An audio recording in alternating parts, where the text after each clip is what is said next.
예루살렘을 친 모든 백성에게 여호와께서 내리실 재앙은 이러하니 곧 섰을 때에 그들의 살이 썩으며 그들의 눈동자가 눈구멍 속에서 썩으며 그들의 혀가 입속에서 썩을 것이요 그날에 여호와께서 그들을 크게 요란하게 하시리니 피차 손으로 붙잡으며 피차 손을 들어 칠 것이며 유다도 예루살렘에서 싸우리니 이때에 사방에 있는 이방 나라들의 보화 곧 금 은과 의복이 심히 많이 모여질 것이요 또 말과 노새와 낙타와 나귀와 그 진에 있는 모든 가축에게 미칠 재앙도 그 재앙과 같으리라. 예루살렘을 치러 왔던 이방 나라들 중에 남은 자가 해마다 올라와서 그 왕 만군의 여호와께 경배하며 초막절을 지킬 것이라. 땅에 있는 족속들 중에 그 왕 만군의 여호와께 경배하러 예루살렘에 올라오지 아니하는 자들에게는 비를 내리지 아니하실 것인즉 만일 애굽 족속이 올라오지 아니할 때에는 비 내림이 있지 아니하리니 여호와께서 초막절을 지키러 올라오지 아니하는 이방 나라들의 사람을 치시는 재앙을 그에게 내리실 것이라. 애굽 사람이나 이방 나라 사람이나 초막절을 지키러 올라오지 아니하는 자가 받을 벌이 그러하니라. 그날에는 말 방울에까지 여호와께 성결이라 기록될 것이라. 여호와의 전에 있는 모든 솥이 제단 앞 주발과 다름이 없을 것이니 예루살렘과 유다의 모든 솥이 만군의 여호와의 성물이 될 것인즉 제사 드리는 자가 와서 이 솥을 가져다가 그것으로 고기를 삶으리라. 그날에는 만군의 여호와의 전에 가나안 사람이 다시 있지 아니하리라. 스가랴서 이제 마지막 말씀인데요.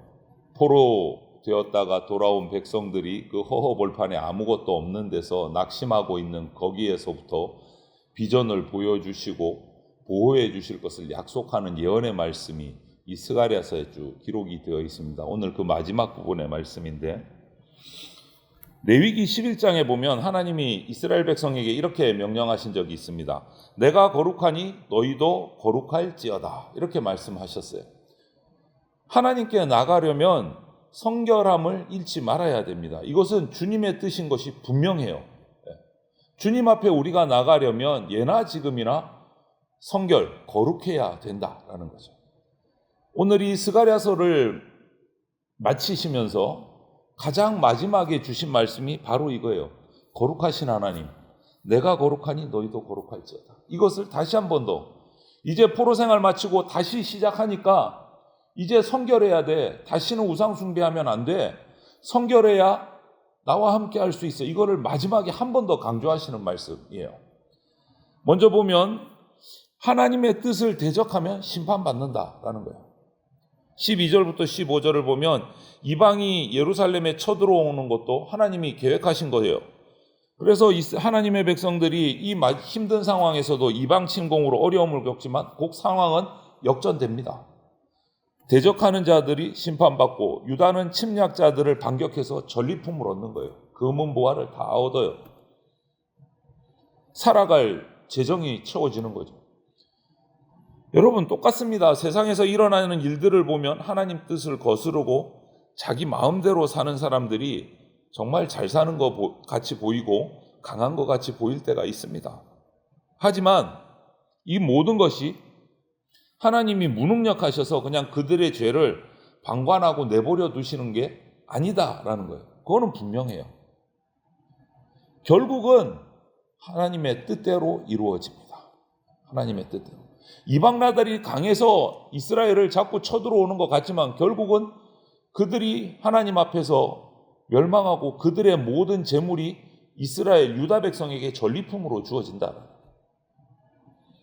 여러분 그렇기 때문에 하나님 백성인 우리에게는요 앞날을 장래를 믿음의 눈으로 바라보는 영적인 관점이 필요합니다. 영적인 관점.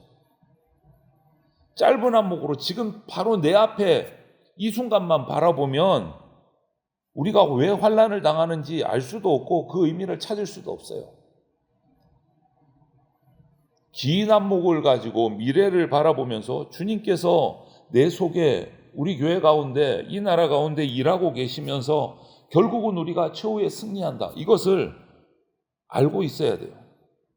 주님은 부활하심으로 악한 세력, 사망의 권세를 다 물리치신 우리의 왕이십니다. 고난의 상황을 우리는 믿음으로 맞이하면서 도리어 그렇게 믿음으로 맞이하고 앞날을 소망할 때 우리 신앙이 성숙해지고 또 우리의 감사의 깊이가 더 깊어질 수 있는 겁니다.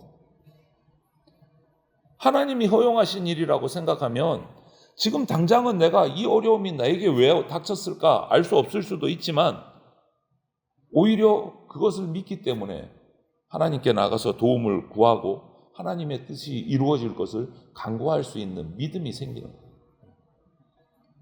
잠시 동안의 고난을 잘 견디고 이겨내면 하나님의 풍성한 은혜가, 최후의 승리가 우리에게 준비되고 있습니다. 그것을 우리가 결코 의심해서는 안 된다라는 거죠. 믿음으로 주님께서 이루실 최후의 승리를 바라보는 것이 우리가 할 일이다. 그리고 거룩한 성도는 16절부터 19절을 보면 하나님의 왕권을 인정해야 돼요. 하나님의 왕권. 전쟁에서 패배한 이방 민족들은 이제 하나님의 왕되심을 인정해야 돼요. 그래서 그것을 뭐라고 표현하십니까? 이스라엘 백성처럼 매년 초막절이 되면 하나님 앞에 나와서 경배하라. 그렇지 않으면 비를 내려주지 않겠다. 하나님이 선포를 하십니다. 하나님의 왕권을 인정하라는 거예요. 만물을 다스리시는 하나님을. 애굽 사람이 그렇게 자랑스러워하는 그 큰 나일강도 하나님이 비를 그쳐버리시면 말라버립니다. 쓸모가 없어져요. 그래서 오늘 이 마지막 본문은 비를 내리지 아니하시는 하나님의 모습을 보여줘요. 여러분, 우리가 하나님의 은혜를 당연히 여길 때가 많습니다. 우리가 숨쉬는 공기, 우리가 마시는 물, 이 모든 것이 당연한 것 같이 느껴져요. 하지만 여러분, 은혜 아니면 우리는 한순간도 살 수 없습니다. 하나님이 내 욕심, 내 바라는 것을 이루어질 때만 하나님의 은혜 감사합니다, 이렇게 고백하는 것은 아닌지 우리 돌아봐야 돼요. 모든 것이 은혜입니다. 모든 것이. 그렇게 고백할 수 있어야 됩니다. 모든 것이 은혜입니다. 당연히 이렇게 생각하면 우리가 또 한 가지 기억할 것은 하나님이 거두어 가실 수도 있다라는 거예요. 모든 것이 은혜로 살아간다면 그것을 하나님이 거두어 가실 때도 있다라는 거예요. 이거 잊으면 안 돼요. 그런데 우리가 불평할 때 보면 그냥 내 뜻이 이루어지지 않아서 하나님 앞에 투덜투덜할 때가 많은 거예요. 내가 받은 복이 얼마나 큰지 헤아려 보고 감사해야 합니다. 그렇게 되면 하나님의 왕되심을 인정하고 섬기고 높이고 영광을 돌리는 것이 당연한 일이, 마땅한 일이 되는 거죠. 오늘 하나님께서는 역사와 자연현상을 통해서 비를 내리지 않으시겠다라는 이 말씀을 통해서 만유의 주인이심을 열방 가운데 선포하는 거예요. 이스라엘 백성뿐만 아니라 모든 이방 민족도, 남은 자들은 매년 와서 초막절을 드리라. 하나님 앞에 하나님의 왕되심을 인정하라. 여러분, 우리 삶의 모든 영역이 하나님의 다스림, 주권 아래에 있다라는 것을 우리는 잊지 말아야 됩니다. 모든 것이 다 하나님의 은혜입니다. 그 은혜를 거두어 가시면은요, 우리는 하루도 살 수 없습니다. 하나님의 은혜에 항상 감사하면서 모든 삶의 영역에서 하나님의 왕 되심을 인정하고 순종하는 삶을 우리가 살아가야 됩니다. 하나님은 모든 만물이 거룩해지기를 원하십니다. 모든 만물이. 이 스가랴서를 마치면서 가장 마지막인 20절, 21절에 그 말씀을 하고 계시는 거예요. 여호와의 날이 오면 어떤 일이 일어날지 보여주고 계세요. 이전에는 구약성경 앞에 제사를 말씀하시고 율법을 가르치실 때를 보면 특정한 것을 딱 정해서 성별, 거룩하게 사용하셨어요. 특히 성전에서 사용하는 물건들, 기물들은 성물이라 그래서 어디도 사용 못하고 하나님께 드릴 때만 사용했던 물건들이 있어요. 그런데 오늘 보면 여호와의 날에는 이 성결함이 널리 확장, 모든 것이 다 성결해져야 된다. 모든 것이. 이 여호와께 성결이라는 이 말은요, 출애굽기 39장 30절에 보면 제사장이 가슴에 딱 붙이는 이 패에만 딱 기록된 글귀였어요. 여호와께 성결이라고 쓴 패를 딱 붙이고 하나님 앞에 제사하러 들어갔어요. 제사장에게만 써요. 여호와께 성결. 그런데 오늘 그 말을 어디다가 기록하라고 합니까? 그 글귀를 말 목에 달려있는 방울에도 기록하라. 이거 말 방울이 특별한 게 아니에요. 정말 생각지도 못한 사소한 건데 말의 목에 달려있는 방울에도 여호와께 성결이라고 기록하라. 이렇게 말씀하세요. 마지막에. 이게 뭡니까? 특별하게 구별된 어떤 물건만이 성물이 아니라 이제 하나님 나라 백성 모든 어디에 있는 그냥 가정에서 쓰는 솥에도 냄비에도 여호와께 성결, 제물을 바칠 수 있는 성물이 된다. 모든 것은 구별된 어떤 그것만 아니라 모든 것이 거룩해져야 된다. 이것을 말씀합니다. 여러분, 마지막 여호와의 날에는 하나님이 뜻하신 대로 성결함이 이루어집니다. 하나님 나라 모습이 이래요. 하나님 나라의 모든 것이 다 거룩한 거예요. 이렇게 되기를 원하시는 거예요.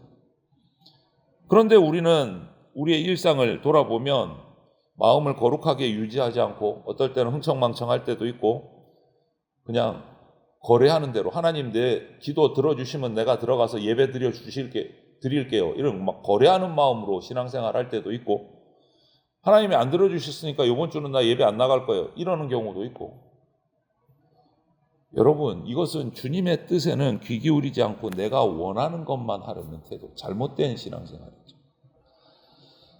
그래서 성경을 보면 이런 태도를 하나님과 거래하려는 이런 태도를 가진 모습을 보고 뭐라고 표현했냐면 성경에는 간사하다 이렇게 표현한 적이 있어요. 여러분 우리가 진정한 거룩한 성도가 되려면 예배 드릴 때나 기도할 때뿐만 아니고 그냥 우리 일상의 삶 속에서 거룩한 모습을 유지해야 돼요. 모든 것이 다 거룩해요. 일부분이 아니라 전부가 하나님 보시기에 거룩한 것이 돼야 된다. 우리는 할 수 없죠. 연약하니까, 죄성이 있으니까. 하지만 그렇게 되기 위해서 주님께 도우심을 구할 수는 있습니다. 하나님 내 삶이 주님 앞에서 거룩하게 구별된 삶이 되게 해주십시오. 기도해야 돼요. 우리가 기도해야 돼요. 거룩한 삶을 살 수 있도록 기도해야 됩니다. 여호와의 날이 이르면 이 거룩함이 그냥 다 보편적이 돼요. 한번 이 말씀, 스가랴서 마지막 말씀을 하나님이 스가랴 선지자를 통해서 이스라엘 백성에게 오늘 우리 교회에 주신 말씀을 우리가 돌아보시기를 바랍니다.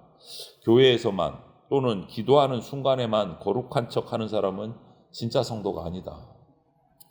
일상의 생활에서도 항상 우리가 거룩함을 유지해야 합니다.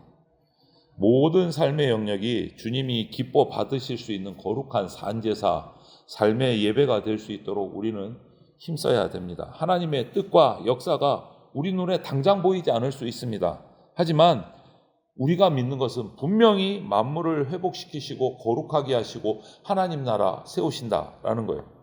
이 여호와의 날을 우리가 믿고 사모하면서 나의 거룩함을 이루어가는 저와 여러분들, 주님의 백성들이 다 되시기를 주님의 이름으로 기도를 드리고 축원을 드립니다. 아멘.